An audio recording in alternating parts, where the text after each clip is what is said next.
നമസ്കാരം. ഈ വാർത്താ ദിനത്തിൽ ഇതുവരെ സംഭവിച്ച വാർത്തകൾ സമഗ്രമായി പ്രേക്ഷകരിലേക്ക് എത്തിക്കുന്ന പ്രൈം ടൈം ന്യൂസ് ആരംഭിക്കുന്നു. ഞാൻ അനുജ. എല്ലാ പ്രേക്ഷകർക്കും പ്രൈം ടൈം ന്യൂസിലേക്ക് സ്വാഗതം. പ്രധാനപ്പെട്ട വാർത്തയിലേക്കാണ് ആദ്യം. മൂന്നാം ഘട്ടത്തിൽ ഭേദപ്പെട്ട പോളിംഗ്. ICL FinCorp 24 ഇലക്ഷൻ സമർപ്പിക്കുന്നത് ICL FinCorp, the intelligent choice.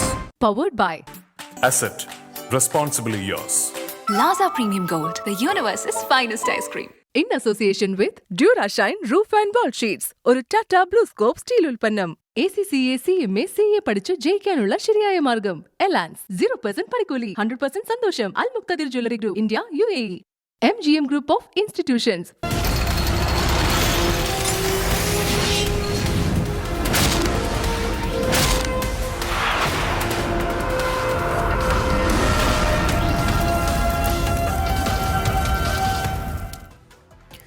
Lok Sabha തെരഞ്ഞെടുപ്പിന്റെ മൂന്നാം ഘട്ടത്തിൽ ഭേദപ്പെട്ട പോളിംഗ്. വൈകിട്ട് 5 മണി വരെ 60.19% പേർ വോട്ട് ചെയ്തു.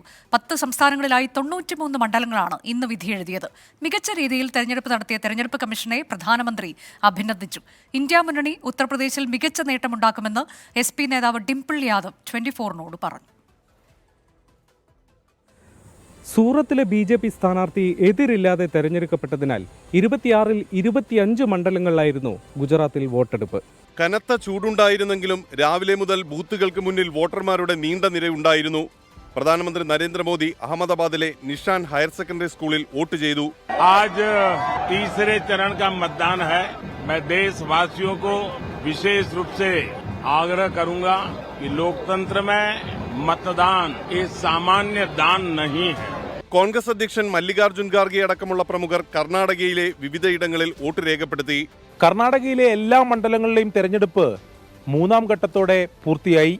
ഈ തെരഞ്ഞെടുപ്പ് സാധാരണ തെരഞ്ഞെടുപ്പല്ലെന്നും ജനാധിപത്യം സംരക്ഷിക്കാനുള്ള പോരാട്ടമാണെന്നും രാഹുൽ ഗാന്ധി എക്സിൽ കുറിച്ചു. 80 സീറ്റുകളുള്ള ഉത്തർപ്രദേശിൽ തങ്ങൾക്കനുകൂലമായ ജനവിധി ഉണ്ടാകുമെന്ന അവകാശവാദം BJPയും ഇന്ത്യ മുന്നണി ഘടകകക്ഷികളും ആവർത്തിച്ചു. ഉത്തർപ്രദേശിൽ ഇന്ത്യ മുന്നണി മികച്ച നേട്ടമുണ്ടാക്കുമെന്ന് മെയിൻപുരി മണ്ഡലത്തിലെ സ്ഥാനാർത്ഥി ഡിംപിൾ യാദവ് 24നോട് പറഞ്ഞു. It is in a good position right now since this is a third phase election that's going on, and there'll be massive victory for the India bloc and for the Samajwadi Party in Uttar Pradesh, and I think so it is due to which all the negative aspects are being said by the Bharatiya Janata Party. പശ്ചിമ ബംഗാളിലെ ചിലയിടങ്ങളിൽ ഒറ്റപ്പെട്ട സംഘർഷങ്ങൾ ഉണ്ടായി. അസമിൽ മികച്ച പോളിംഗാണ് രാവിലെ മുതൽ രേഖപ്പെടുത്തിയത്. ഛത്തീസ്ഗഡ്, ഗോവ, മധ്യപ്രദേശ് തുടങ്ങിയ സ്ഥലങ്ങളിലും ബൂത്തുകൾക്ക് മുന്നിൽ വോട്ടർമാരുടെ നീണ്ട നിരയുണ്ടായിരുന്നു. മുംബൈ, ബംഗളൂരു, ഡൽഹി ബ്യൂറോകൾക്കൊപ്പം ന്യൂസ് ഡെസ്ക് 24. രാധാകൃഷ്ണൻ ഏറ്റവും പുതിയ വിശദാംശങ്ങളുമായി. RK, 1ഉം 2ഉം ഘട്ടത്തിൽ പോളിംഗ് ശതമാനം കുറഞ്ഞിരുന്നു. അത് മുന്നണികളെ ആശങ്കയിലാക്കിയിരുന്നു. പ്രത്യേകിച്ച് NDAക്കൊക്കെ വലിയ ആശങ്കയുണ്ടായിരുന്നു. ഇപ്പോൾ മൂന്നാം ഘട്ടത്തിൽ എങ്ങനെയാണ്? ഏറ്റവും ഒടുവിലത്തെ പോളിംഗ് ശതമാനം 60 കടന്നു എന്ന് പറയുമ്പോൾ അത് ഭേദപ്പെട്ടത് എന്നൊരു വിലയിരുത്തൽ ഉണ്ടാകുന്നുണ്ടോ? മുന്നണികളുടെ പ്രതീക്ഷകൾ എങ്ങനെയാണ്? അസമിലും ബംഗാളിലുമാണ് എനിക്ക് തോന്നുന്നു ഏറ്റവും മികച്ച പോളിംഗ്. തീർച്ചയായിട്ടുമാണ് അനുജ.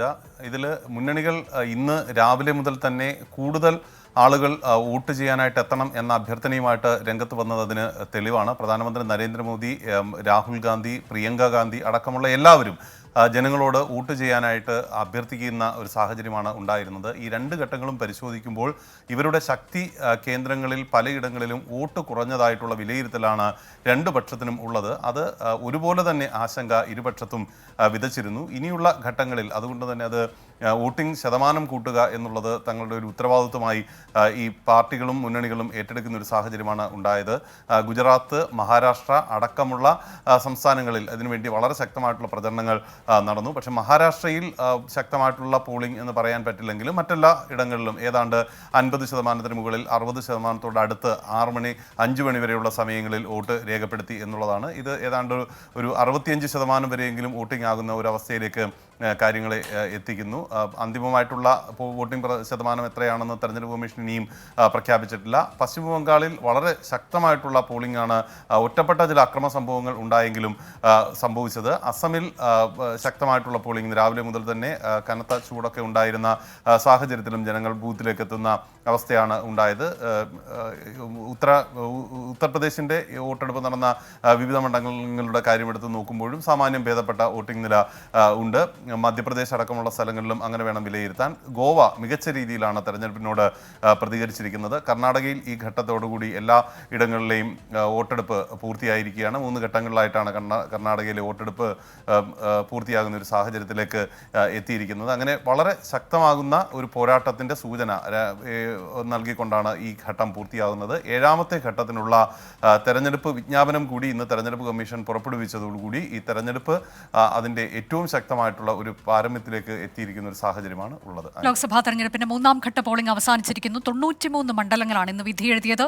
ഭേദപ്പെട്ട പോളിംഗ് എന്നുള്ളതാണ് വിലയിരുത്തൽ. 60% കടന്നിരിക്കുന്നു. അന്തിമ പോളിംഗ് കണക്ക് എത്രയെന്നത് അല്പസമയത്തിനകം അറിയാൻ കഴിയും.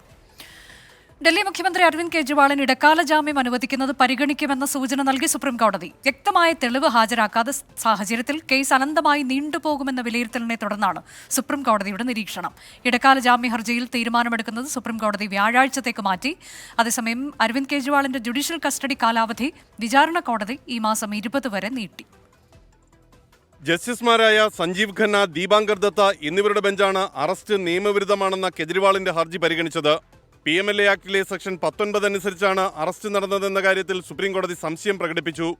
ശേഖരിച്ച തെളിവുകൾ എന്തൊക്കെയാണെന്ന ചോദ്യത്തിന് വ്യക്തമായ ഉത്തരം നൽകാൻ ഇഡിക്ക് സാധിക്കാത്തതാണ് സുപ്രീംകോടതിയെ പ്രകോപിപ്പിച്ചത്. തിരഞ്ഞെടുപ്പ് പ്രചരണം നടത്താൻ കെജ്രിവാളിന് അർഹതയുണ്ട്. ഇതിനായി മാത്രമെങ്കിലും ജാമ്യം അനുവദിക്കേണ്ടി വരും. കെജ്രിവാളിന് ജാമ്യം നൽകുന്നത് സംബന്ധിച്ച പരാമർശത്തെ ഇഡിയും കേന്ദ്ര സർക്കാരും ശക്തമായി എതിർത്തു. കെജ്രിവാളിനെതിരെയുള്ള മൊഴികളുടെ ആധികാരികത ജുഡീഷ്യൽ ഉദ്യോഗസ്ഥർ പരിശോധിച്ച് ഉറപ്പുവരുത്തിയതാണ്. തെളിവില്ല എന്ന വാദം അതുകൊണ്ട് തന്നെ അടിസ്ഥാനരഹിതമാകുന്നു. കെജ്രിവാളിന് ജാമ്യം അനുവദിക്കുന്ന സാഹചര്യമുണ്ടായാൽ അത് നിയമം മുന്നോട്ട് വയ്ക്കുന്ന തുല്യത എന്ന സങ്കല്പത്തിന് എതിരാകുമെന്ന് സോളിസിറ്റർ ജനറൽ വ്യക്തമാക്കി. ഇടക്കാല ഉത്തരവ് പുറപ്പെടുവിക്കാനുള്ള തീരുമാനം മാറ്റിയ കോടതി കേസ് ഡയറി ഹാജരാക്കാൻ ഇഡിയോട് നിർദ്ദേശിച്ചു. ചൊവ്വാഴ്ച കേസ് വീണ്ടും സുപ്രീംകോടതി പരിഗണിക്കും. 24 ഡൽഹി. ഇന്നത്തെ വളരെ പ്രധാനപ്പെട്ട മറ്റൊരു വാർത്തയിലേക്കാണ് ഇനി. മുഖ്യമന്ത്രിയുടെ വിദേശയാത്രയെ കടന്നാക്രമിച്ച് പ്രതിപക്ഷം.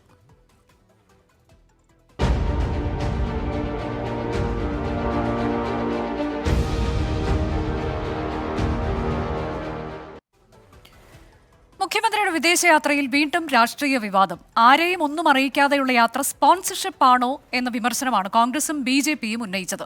പാർട്ടിയുടെ അറിവോടെയാണ് സന്ദർശനമെന്നാണ് CPIMന്റെ വിശദീകരണം. ഇന്തോനേഷ്യ, സിംഗപ്പൂർ, UAE എന്നീ 3 രാജ്യങ്ങളിലേക്കാണ് മുഖ്യമന്ത്രിയും കുടുംബവും പറന്നത്. ഭരണത്തലവൻ ദിവസങ്ങൾ നീണ്ട യാത്ര പോയപ്പോൾ ചുമതല കൈമാറിയില്ലെന്നും ഉത്തരവാദിത്തം നിറവേറ്റാതെ ഒളിച്ചോടിയെന്നും കോൺഗ്രസ്. ഒരു മുഖ്യമന്ത്രിയാണ് പോകുന്നത്, ചാർജ് കൊടുത്തു ആർക്കെങ്കിലും. ഇവിടെ ഒരു എമർജൻസി വിഷയം വന്നു, ഇത് ആലയെന്ന് പശുക്കൾ ഇറങ്ങിപ്പോകും പോലെ പോവുകയാണ് മുഖ്യമന്ത്രി. എന്തിനാണ് ഇയാളിങ്ങനെ ഒളിച്ചോടുന്നു? ജനങ്ങളോട് പറഞ്ഞ് എത്ര അന്തസ്സുള്ള അദ്ദേഹത്തിന് പോകാം. എന്തിനാണ് അദ്ദേഹം ഇതിങ്ങനെ ഈ കള്ളക്കളി കളിക്കുന്നത്? സ്പോൺസർഷിപ്പിലാണോ എന്ന് എനിക്ക് സംശയമുണ്ട്. പിന്നെ പോകുന്നിടത്ത് അത്രയും ഈ ഭാര്യയും മക്കളെയും കൂട്ടിപ്പോണ്ട വല്ല കാര്യമുണ്ടോ? വേറെ പണിയൊന്നുമില്ല ഇയാൾക്ക്.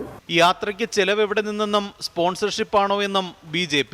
പിണറായി വിജയൻ മക്കളെയും കൊച്ചുമക്കളെയും മകനെയും കുടുംബാംഗങ്ങളെയും ഒക്കെ കൂട്ടി ബീച്ച് ടൂറിസം ആസ്വദിക്കാൻ വേണ്ടിയിട്ട് ഇന്തോനേഷ്യയിലും സിംഗപ്പൂരിലും പോയിരിക്കുകയാണ്. 3 വിദേശ രാജ്യങ്ങളിൽ വിനോദസഞ്ചാരം നടത്താനുള്ള വരുമാന സ്രോതസ് എന്താണ്? അത് എവിടെ നിന്നാണ് വരുന്നത്? അതാരാണ് സ്പോൺസർ ചെയ്തിരിക്കുന്നത്? ആ സ്പോൺസർ ചെയ്ത ആരാണ് എന്ന് അദ്ദേഹം ഒന്ന് വ്യക്തമാക്കിയാൽ കൊള്ളാം. മുഖ്യമന്ത്രിയുടെ ആഡംബര യാത്രയെക്കുറിച്ച് ഒന്നും പറയാനില്ല എന്നാണ് പ്രതിപക്ഷ നേതാവിന്റെ നിലപാട്. വിമർശനങ്ങൾ തള്ളിയ ഇടതുമുന്നണി കൺവീനർ EP ജയരാജൻ എല്ലാം പാർട്ടിയും സർക്കാരും അറിഞ്ഞെന്നും ചട്ടം വിടുന്ന ആളല്ല മുഖ്യമന്ത്രിയെന്നും ആരോപണങ്ങളെ പ്രതിരോധിച്ചു. സ്റ്റേറ്റിന്റെ തലവൻ അദ്ദേഹം ഒരു നിയമലംഘനങ്ങളോ ചട്ടലംഘനങ്ങളോ ഉണ്ടാക്കിയിട്ടില്ല. എല്ലാം വളരെ കൃത്യമായിട്ടുള്ള നടപടിക്രമങ്ങളിലൂടെ മാത്രമേ അദ്ദേഹം പോകാറുള്ളൂ.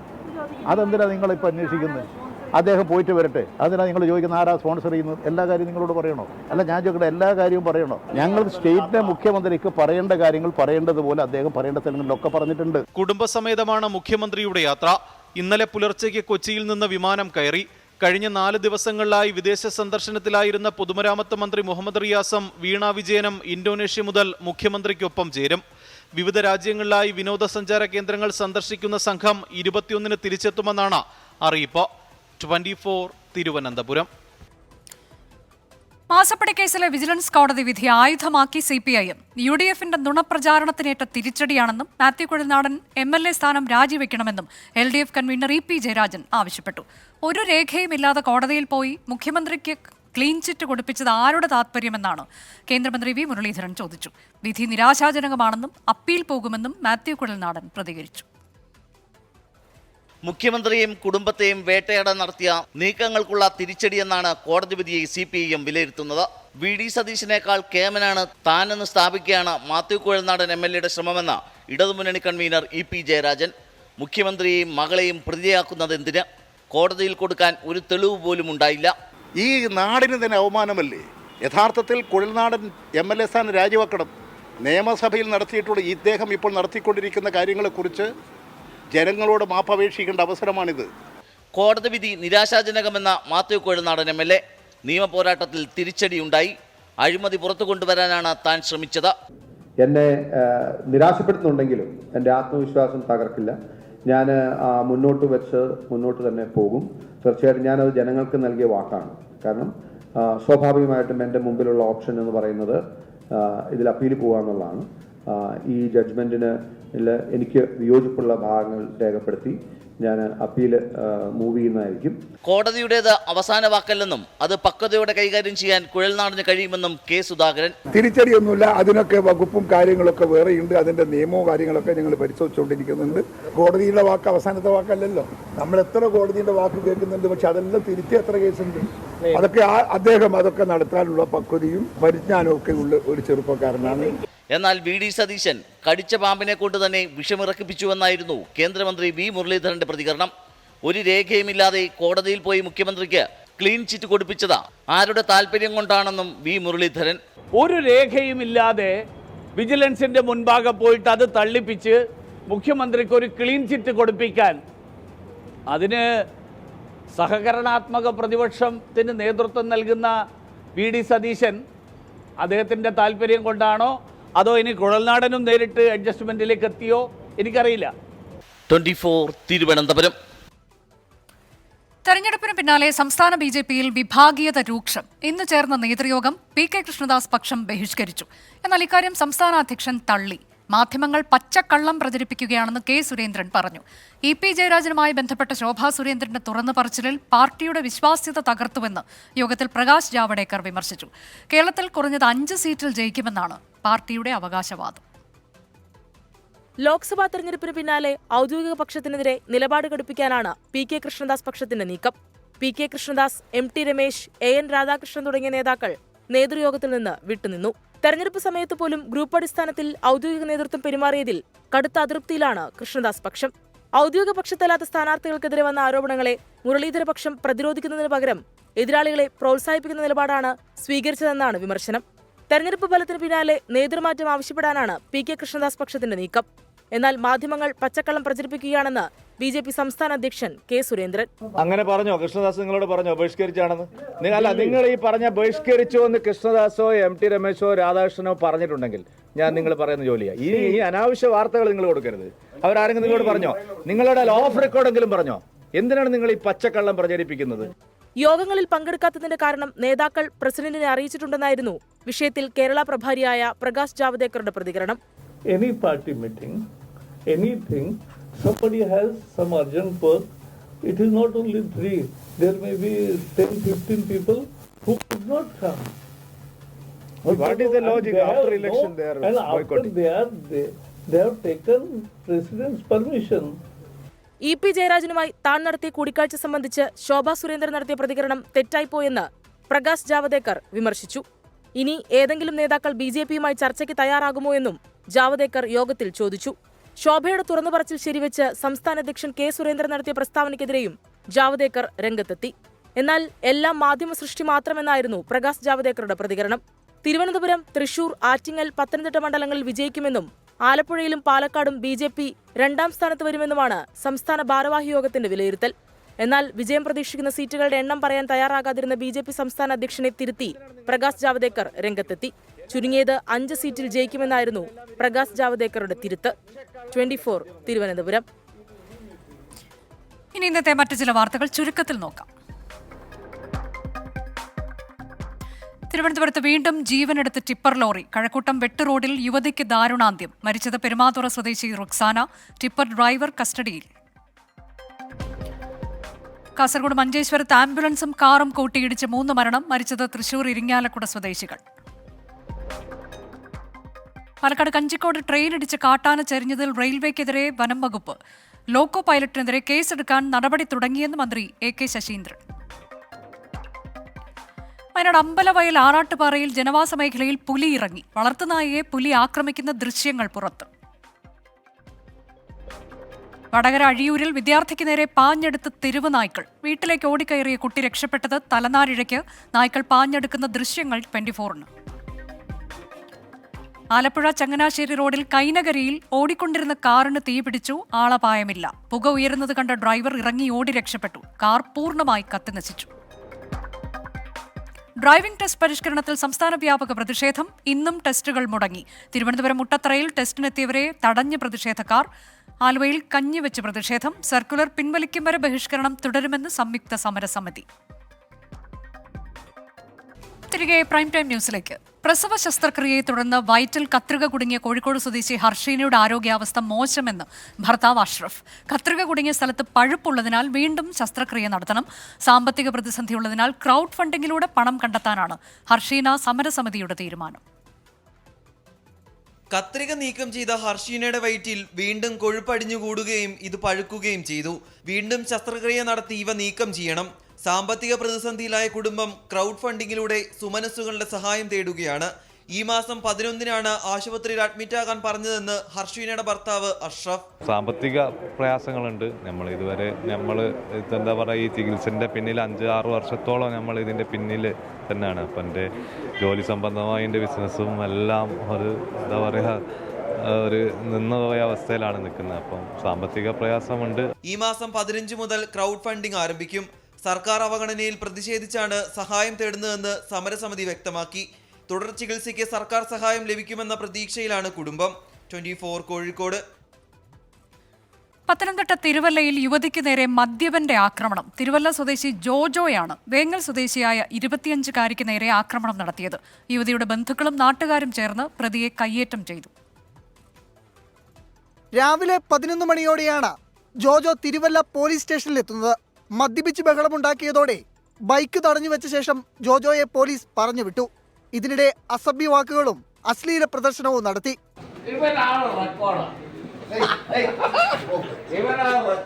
പോലീസ് സ്റ്റേഷന്റെ ഏതാണ്ട് 200 മീറ്റർ അകലെ വെച്ച് യുവതിക്ക് നേരെ ആക്രമണം. ഞാൻ കുപ്പി എടുക്കാനായിട്ട് അങ്ങോട്ട് ഇച്ചിരി നീങ്ങിയപ്പോഴത്തേക്ക് ഈ കക്ഷി വന്നിട്ട് താക്കോൽ എടുത്തുകൊണ്ട് നടന്നങ്ങ് പോയി. അപ്പോൾ ആരാടാന്ന് ഞാൻ ചോദിച്ചു. താക്കോൽ ഇങ്ങോട്ട് താന്ന് പിടിച്ചപ്പോഴത്തേക്ക് എൻ്റെ കൈ പിടിച്ചങ്ങ് പിടിച്ചപ്പോൾ താക്കോലിനെ പിടിച്ചപ്പോൾ താക്കോലിൻ്റെ സൈഡ് കൊണ്ട് എൻ്റെ കൈ മുറിഞ്ഞിട്ട് ബ്ലഡ് വന്നു. ഭയങ്കരമായിട്ട് ബ്ലഡ് വന്നപ്പോഴത്തേക്ക് എനിക്ക് തല കറങ്ങുന്ന പോലൊക്കെ തോന്നി. ഞാൻ ഒരു പരിചയമില്ലാതെ അവിടെ കൊണ്ട് വണ്ടി നിർത്തി. എനിക്ക് അറിയത്തില്ല ആരാണെന്നതൊന്നും. മാധ്യമപ്രവർത്തകരും പോലീസും ചേർന്ന് ആശുപത്രിയിൽ എത്തിച്ച യുവതിയുടെ കൈക്കും താടിക്കും പരിക്കുണ്ട്. തിരുവല്ല നഗരത്തിൽ നിന്ന് കസ്റ്റഡിയിലെടുത്ത ജോജോയെ വൈദ്യപരിശോധനയ്ക്കായി ആശുപത്രിയിൽ എത്തിച്ചപ്പോൾ യുവതിയുടെ ബന്ധുക്കളും നാട്ടുകാരും ചേർന്ന് കയ്യേറ്റം ചെയ്തു.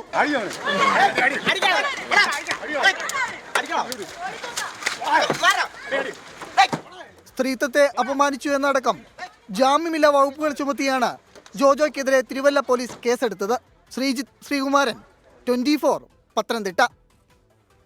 തിരികെ പ്രൈം ടൈം ന്യൂസിലേക്ക്. ഹരിയാനയിൽ BJP സർക്കാർ പ്രതിസന്ധിയിൽ 3 സ്വതന്ത്രർ സർക്കാരിനുള്ള പിന്തുണ പിൻവലിച്ചു. ബൽറാം നെടുങ്ങാടി വിവരങ്ങളുമായി. ബൽറാം, ഈ സ്വതന്ത്രരുടെ നിലപാട് എന്താണ്? അവർ കോൺഗ്രസ് സ്ഥാനാർത്ഥികൾക്ക് വേണ്ടി പ്രചാരണം നടത്തുമെന്ന തരത്തിലേക്കൊക്കെയുള്ള വാർത്തകൾ പുറത്തു വന്നിരുന്നല്ലോ. അപ്പോൾ നിലവിൽ എന്ത് പ്രതിസന്ധിയെ നേരിടുന്നു സർക്കാർ എന്നുള്ളതാണ്. അവരുടെ ഭൂരിപക്ഷത്തിന് ഇത് പ്രതിസന്ധിയാകുന്നുണ്ടോ? മറ്റൊന്ന്, ഈ സ്വതന്ത്രർക്ക് നിലവിൽ കൂറുമാറ്റ നിരോധന നിയമമുള്ളതിനാൽ കോൺഗ്രസിൽ ചേരാൻ കഴിയില്ല, പക്ഷേ പിന്തുണ കോൺഗ്രസിന് എന്നുള്ളതാണോ നിലപാട്? അനുജ, തീർച്ചയായും 3 സ്വതന്ത്ര MLA-മാർ നിലവിൽ നിലപാട് മാറ്റിയിരിക്കുന്നു. BJP സർക്കാരിനുള്ള പിന്തുണ പിൻവലിച്ചുകൊണ്ട് കോൺഗ്രസിനെ പിന്തുണയ്ക്കാൻ ഈ 3 സ്വതന്ത്രർ തീരുമാനിച്ചിരിക്കുന്നു എന്നുള്ളതാണ്. 4 സ്വതന്ത്രരുടെ പിന്തുണയോടുകൂടിയാണ് നിലവിൽ ഇപ്പോൾ ഹരിയാന സർക്കാർ നിലനിന്നിരുന്നത്. രൺധീർ ഗോലൻ, ധരംപാൽ സിംഗ് അടക്കമുള്ള 4 സ്വതന്ത്രരാണ് സർക്കാരിനെ പിന്തുണച്ചുകൊണ്ട് ഉണ്ടായിരുന്നത്. അതിൽ 3 പേർ സർക്കാരിനുള്ള പിന്തുണ പിൻവലിച്ചുകൊണ്ട് കോൺഗ്രസിനെ പിന്തുണയ്ക്കാൻ തീരുമാനിച്ചിരിക്കുന്നു. അതോടെ സർക്കാരിന് ഭൂരിപക്ഷം നഷ്ടപ്പെട്ടിരിക്കുകയാണ്. ഹരിയാന സർക്കാരിന് ഭൂരിപക്ഷം നഷ്ടപ്പെട്ടിരിക്കുന്നു. 3 സ്വതന്ത്രർ പിന്തുണ പിൻവലിച്ചു. അവർ കോൺഗ്രസ് സ്ഥാനാർത്ഥികളെ ലോക്സഭാ തെരഞ്ഞെടുപ്പിൽ പിന്തുണയ്ക്കുമെന്ന് കൂടി നിലപാട് പ്രഖ്യാപിക്കുന്നു. ഇനിയിപ്പോഴത്തെ കാലാവസ്ഥ. ഇപ്പോഴത്തെ കാലാവസ്ഥ സമർപ്പിക്കുന്നത് Berger paints 100 years of trust.